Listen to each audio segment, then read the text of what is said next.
Yo, what's up, everybody? It's the Gamer Not Against the Grayson, and I'm back with another episode of GNAG Explains Tekken.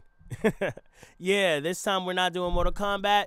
For those who've seen the last episode, I have done Fatal Fury, and I decided to go on Twitter, Facebook, and any other social media to ask what would be the next series I would start off on to explain the lore of the fighting game, etc. So the choices between the two was Street Fighter or Tekken. Now, some people did put up Soul Calibur in the mix instead of just picking one out of two, but for the majority of the votes, we decided to do Tekken, which I'm fine with either way. So let's get this started. So, as if you're new to the channel or if you're new into GNAG Explains exactly what it is, this is a series where I explain the lore and motivations of characters within of certain fighting game series. The first one I've done was Mortal Kombat. There is a link either in the description or some link within the video to take you to that exact place if you want to see those videos. But for right now, we're going to start on Tekken. And unlike Street Fighter and pretty much any other most games in general with fighting games, Tekken 1, 2, 3, 4, 5, 6, 7 is actually in order, so I don't have to jump back and forth. And ironically, Tekken does not also does not have like a prequel game or anything to explain certain things. I think they did, but it might have gotten canceled, and it was probably more about Nina instead of about the Shimas and Kazuya and them. So let's get this started. All right, so the lore on Tekken in general, the lore of the first one. So, years ago, which, if you play Tekken 7, it's not really a spoiler anymore. The start of the whole series is Heihachi fights a young Kazuya. Heihachi is like the main boss throughout majority of the Tekken series, which you explain throughout the series of why it changes and motivations, etc. But Heihachi Mishima is the owner of the Mishima Zaibatsu, which is this very, very huge fucking company.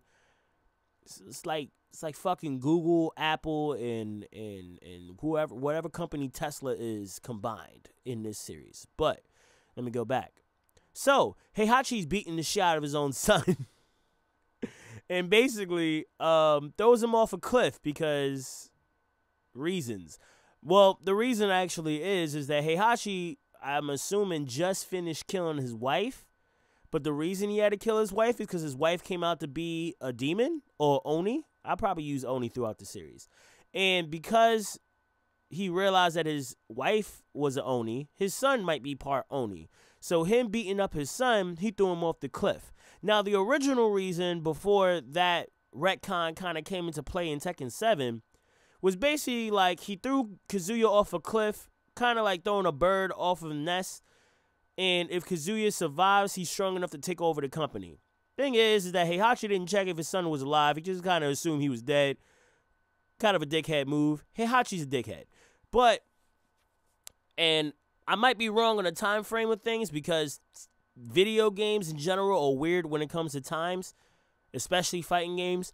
But let's say about 15 years later, Heihachi Mishima probably was bored for some fucking reason and decides to make the King of Iron Fist tournament, the very first one, which aka Tekken. So the prize for winning the King of Iron Fist tournament is $1 billion. Yeah, $1 billion. Not 1 million, 1 billion, which gives enough motivation for every single character to jump into this tournament for whatever reason. But in the shadows, without him knowing, he did not realize that his son, Kazuya, yes, the same motherfucking kid that got thrown off a cliff, actually survived. And he decides to join the tournament to take over the Mishima Zaibatsu. So, as the main story goes, Kazuya goes into the tournament. He's basically the protagonist, but he's not like the go-lucky good guy like Goku or Luffy might be. He's kind of a dick too, which you'll realize throughout the series. But he goes through the tournament, fights many people, and winds up beating the shit out of Heihachi and taking over the Mishima Zaibatsu. Now, he didn't throw his father off a cliff yet, but he took over the Mishima Zaibatsu. Now, within this tournament, the original characters that were playable in the arcades and the consoles, but without unlocking anybody, was 8 characters. Those characters was Jack, Kazuya Mishima, King, Martial Law, Michelle Chang, Nina Williams, Paul Phoenix, and Yoshimitsu. Now, those are the first characters you could pick without unlocking anybody. Once you beaten all their stories, in all their stories they had a sub-boss, aka rivals, basically that they'll go up against. And those rivals was Anna Williams to, of course, Nina Williams, their sisters. Armor King, which was to King. Devil Kazuya, which I'm assuming this is Kazuya. Gon Ryu, not exactly sure who he fought unless it was Michelle Chang. Heihachi Mishima, still don't know who he will fight unless it was Kazuya as well. Kuma, which is a big-ass bear. Kunimitsu, which is his basically Konoichi ninja type that will fight Yoshimitsu. Lee Chao-lan, who I think would fight Martial Law. Prototype Jack, who would fight Jack. And Wang Jinrei, which, like I said before, I'm not exactly sure who exactly some of the rivals would fight because I didn't play Tekken 1 in a matter of a decade, so it's been a very long time. But I can at least explain, or at least partly explain, some of the motivation. Prototype Jack and Jack are made from, I'm assuming, from either the Mishima Zaibatsu or the G Corporation. If the G Corporation was in play within Tekken 1, then it's the G Corporation most definitely. But more than likely, I think the Mishima Zaibatsu did it first, and then the G Corporation got it and made more Jacks. Kazuya Mishima was out for revenge. I'm out for revenge. All summer 16. Nah, but he wanted to beat his father's ass for throwing him off a cliff and take back to the Mishima Zaibatsu to take control of everything just because. King was in a tournament either to win the money. I think he was trying to win the money so he can give the money to orphans that he was taking care of. Martial Law is perpetually broke throughout this series. He is always in a tournament to make some money. He is not trying to prove that he's a better fighter than most people, even though he most likely is. He is basically the Bruce Lee of the fighting game because there's a Bruce Lee in every goddamn fighting game ever. Michelle Chang was trying to win the money. That way she can help the forest. She is a super hippie. And when I mean super, I mean she has the strength of a Herculean god for some fucking reason, but she was also fun to play. Nina Williams and Anna Williams are both assassins. I think Nina was working with Kazuya, and I think Anna was working with Heihachi. They're also fucking rivals because they're sisters, and they don't really bang together like that. So whenever they see each other, it's on sight, like Crips and Bloods back in the 90s in the West Coast. So Paul Phoenix kind of was in the same... No, actually... Paul Phoenix and Martial Law are like best friends. They always fight, they always rivals, but Paul never is in the tournament for money. He's literally probably one of the only people in it to try to prove that he's the best in the world and that he can knock motherfuckers out. And of course, between Tekken 1, 2, and 3, him using that burning fist and you get caught with it, damn near he was the best motherfucking fighter in the world. Now, Yoshimitsu, who, if you guys know the story of Soul Calibur, is not the same Yoshimitsu from that time.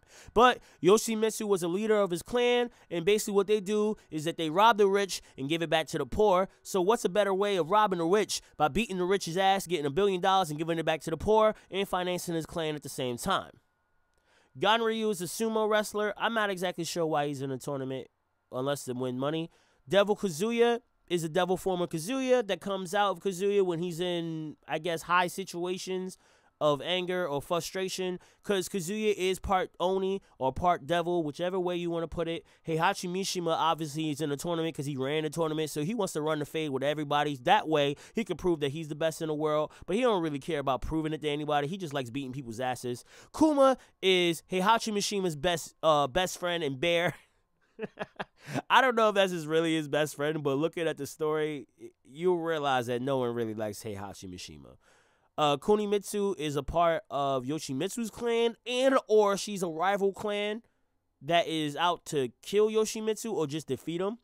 Lee Chao-lan is Heihachi's stepson, because obviously, I guess Heihachi wanted an heir to his company, and he didn't really check if Kazuya survived that drop from the fucking cliff, so he adopted Lee Chao-lan, and then Lee Chao-lan hates Kazuya because he always feels like he's in the shadow, despite the fact that he never really knew he was alive until the first game. And then Wang Jinrei is just some old school ass, whoop ass karate master. I believe he fights like Michelle Chang. Now, because this is Tekken 1, this is probably a shorter amount of lore that goes into the game, but Tekken is definitely one of my favorite 3D fighters, if not my favorite 3D fighter, in my top 5 fighting games of all time, because of the fact of the lore that goes into the game, the whole like family feud that is within the Mishimas that turns into basically a world war that goes into demonic entities coming into play, that is all bent on revenge for something that a Mishima has done in their past. But basically, as I told you, Kazuya beats up Heihachi, stomps his fucking face in, and takes over the company. Now, this is the first episode of the GNAG Explains. I will be having more episodes for you guys in a matter of maybe starting next month. It depends on how quick the video can actually get edited for you guys to watch. I really appreciate everyone that is behind and supporting what I am doing here, as well as everything else in music that I'm doing. And you will also be getting a sneak peek of a song I made specifically for Tekken right about. It's the Gaming on the Gangsta Grayson, and I'm out. The same way the drug dealers say they'll flip a brick, 10 hits off a combo whiff will make your ass flip. Jin Kazama always dealing with some demon shit. Maybe cause Heihachi X turns out to be a demon chick. Put that in perspective and everything starts to make sense. Aside us tossing baby Kazuya off of a steep cliff. If that didn't happen, he wouldn't look for vengeance. He'd probably take Jin and make him his apprentice. Fuck it. I'm so lethal with the sidestep. Savage like I'm Brian, we're never messing with mindset.